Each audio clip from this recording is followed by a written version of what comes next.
8월 21일입니다. 기도하겠습니다. 은혜로우신 하나님, 오늘도 우리들이 하나님을 예배할 수 있는 복된 날을 허락하시니 고맙습니다. 우리의 모든 것이 하나님께로부터 왔사오니 우리가 오직 하나님을 의지하며 감사하는 날이 되도록 하나님께서 인도해 주옵소서. 예수님의 이름으로 기도합니다. 아멘. 예수님께서 예루살렘에 들어가시는 장면은 사복음서에 모두 나오는 장면입니다. 특별히 누가는 오늘 본문에서 예수님께서 예루살렘으로 들어가시는 장면을 첫째는 나귀를 타고 입성하시면서 제자들의 무리로부터 열렬한 환영을 받는 예수님 이야기를 얘기하고 있고, 두 번째는 예수님을 환영하는 무리들에 대해서 불만을 이야기하는 바리새인들 이야기가 있습니다. 그리고 세 번째는 예루살렘을 향한 예수님의 탄식, 이렇게 세 부분으로 나누어서 이야기를 하고 있습니다. 오늘은 예수님께서 예루살렘으로 입성하시는 장면을 함께 묵상해 봤으면 좋겠습니다. 예수님께서는 나귀를 타시고 입성하면서 제자들의 무리로부터 열렬한 환영을 받습니다. 누가는 예수님께서 나귀를 타시는 과정을 이렇게 얘기를 합니다. 감람원이라 불리는 산쪽에 있는 벳바게와 베다니에 가까이 가셨을 때에 제자들 둘을 보내시며 이르시되 너희는 맞은편 마을로 가라. 그리로 들어가면 아직 아무도 타보지 않은 나귀 새끼가 매어 있는 것을 보리니 풀어 끌고 오라, 이렇게 말씀을 하십니다. 예수님 당시에는 제사장이라든가 레위인들과 같은 성직자들이 어떤 개인의 물건을 잠깐 이렇게 사용할 수 있는 특권 같은 게 있었다고 합니다. 그래서 마태복음에서는 21장 2절에서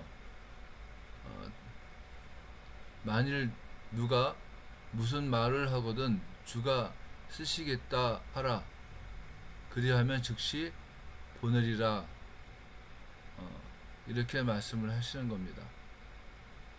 예수님께서 나귀를 타고 입성한다고 하는 얘기는 세상의 왕들처럼 전쟁 가운데 예루살렘 성에 입성하는 것을 얘기를 하는 것은 아닙니다. 예수님께서 나귀를 타고서 들어가시는 것은 평화 가운데 오신다는 것을 말을 하고 있는 겁니다. 그리고 누가는 아주 온화하게 예수님의 예루살렘 입성을 이야기를 하고 있습니다. 누가복음에서는 무리들이 종려나무 가지를 흔들면서 예수님을 환영한다는 이야기를 하고 있지 않습니다. 왜냐하면은 종려나무 가지 자체가 민족주의적이고 혁명적인 의미를 가지고 있기 때문에 누가는 아마 그 누가복음을 읽고 있는 헬라인들의 입장을 생각을 해서 예수 그리스도께서는 혁명적이지 않다고 하는 것을 이야기를 하기를 원했던 것 같습니다. 그리고 누가는 제자들이 자기들의 겉옷을 나귀 새끼 위에 걸쳐놓고 예수를 태우니 가실 때에 그들이 자기의 겉옷을 길에 펴더라, 이렇게 말을 함으로 말미암아서 예수님께서 스스로 자신의 왕권을 얘기하지 않는 수동적인 모습으로 예루살렘 성에 입성하시고 있음을 보여주고 있다고 하는 겁니다. 이것도 아마 종려나무 가지를 언급하지 않은 것과 같은 이유에서일 겁니다. 바리새인들은 제자들의 환호성에 대해서 불만을 말합니다. 그런데 예수님께서는 그 바리새인들에게 만일 이 사람들이 침묵하면 돌들이 소리 지르리라 이렇게 말씀을 하십니다. 이 말씀은 하박국 2장 11절을 반영하고 있는데, 하박국에서 이 말은 이스라엘의 심판을 가르치고 있습니다.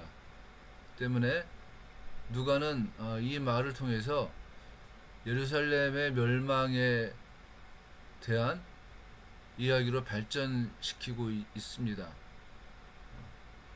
그래서 예수님께서는 예루살렘을 향해서 탄식을 하십니다.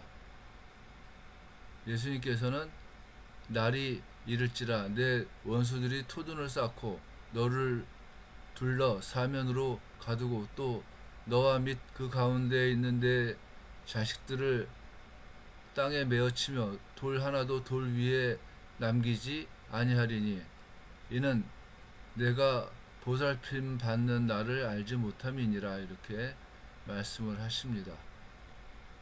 예수님의 이 말씀은 주 70년 경에 로마의 티투스라고 하는 장군이 예루살렘을 공격을 했고, 로마 군인들 사이에 예루살렘 성전의 돌 안에 금이 있다고 하는 말 때문에 이 예루살렘 성과 성전을 완벽하게 다 깨트렸다고 합니다. 그래서 진짜로 돌 하나도 돌 위에 남지 않는 그런 비극적인 모습이 있었고, 자신들이 성을 점령했다고 하는 기념으로 남겨놓은 것이 오늘날 통곡의 벽이라고 하는 예루살렘에 있는 그 큰 벽이라고 얘기를 합니다. 예수님께서는 예루살렘을 향해서 이렇게 탄식하면서 예루살렘으로 들어가셨습니다. 예수님은 하나님이시고 또한 하나님이 이 땅에 오심은 하나님을 믿는 백성들에게는 축복입니다. 또 삶 가운데에서 절망하고 좌절하고 아팠던 하나님의 백성들에게는 모든 것이 회복되는 축복이라고 하는 겁니다. 반면에 하나님의 말씀을 순종하지 않았던, 또한 하나님의 백성들에 대해서 적대적이었던 사람들에게는 심판인 겁니다. 그래서 예수님께서 예루살렘에 입성하시는 것 자체가 하나님의 백성들에게는 축복이기 때문에 당연히 환영을 받을 수 있다고 하는 것을 얘기를 하십니다. 또 혹시 제자들이 환영하지 않는다면은 돌들이 소리쳐서 예수님을 환영할 것이다 이렇게 말씀을 하신 겁니다. 그리고 하나님을 적대했던, 또한 하나님의 백성들을 박해했던 세력들에게는 심판으로 역사하실 것이고, 그 심판의 결과가 뭐냐, 돌 하나도 돌 위에 남기지 않게 될 것이다 라고 하는 것을 얘기를 하십니다. 때문에 우리는 하나님을 믿고 또한 하나님을 의지하면서 예수 그리스도의 오심을 준비하며 또한 하나님의 백성답게 이 땅에서 사는 것이 뭐냐, 하나님의 위로를 받는 방법이라고 하는 거예요. 우리들이 하이델베르크 요리문답에서 계속 반복해서 얘기하는 것 같이 살든지 죽든지 간에 우리가 얻을 수 있는 위로의 핵심은 뭐냐, 내가 나의 것이 아니라 그리스도의 것임을 고백하는 데 있다 이렇게 얘기를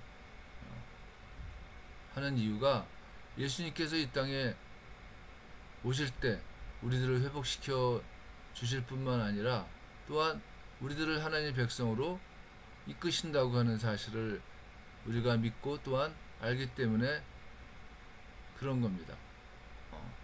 오늘 예배 올리면서 오직 하나님만이 우리의 영광이 되시고, 오직 하나님만이 우리의 찬양을 받으시고, 오직 하나님만이 우리들을